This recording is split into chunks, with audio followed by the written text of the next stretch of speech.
ये कोई कहानी नहीं है, बल्कि एक सच्ची घटना है जिसे सहनास नाम की लड़की ने खुद हमारे साथ साझा किया। एक छोटे से गांव में सहनास नाम की लड़की रहती थी। सहनास गरीब थी, लेकिन उसका दिल बहुत कमजोर और रास्ता बहुत गलत था।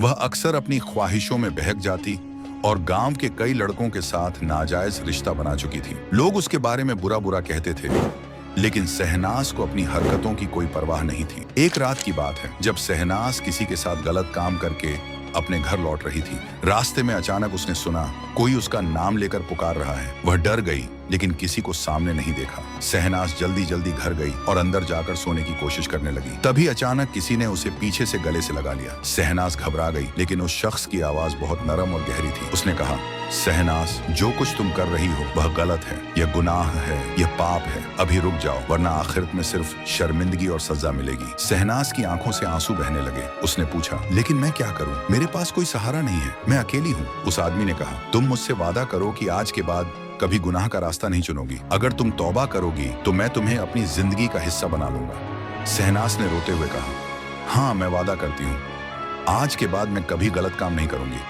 कुछ दिनों बाद सहनास की उसी शख्स से शादी हो गई। सहनास की जिंदगी बदल गई। वह नमाज पढ़ने लगी, कुरान की तिलावत करने लगी और गुनाह से तौबा कर चुकी थी।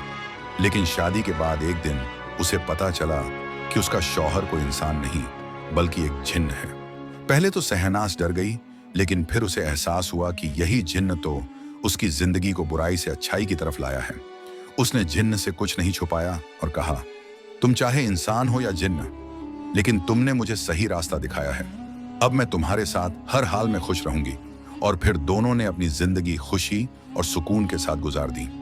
सहनास की कहानी गांव की दूसरी औरतों के लिए भी सीख बन गई कि चाहे इंसान कितना भी गुनाह करे, अगर वह सच्चे दिल से तौबा करे तो अल्लाह उसे माफ कर देता है और उसके लिए भलाई का रास्ता खोल देता है।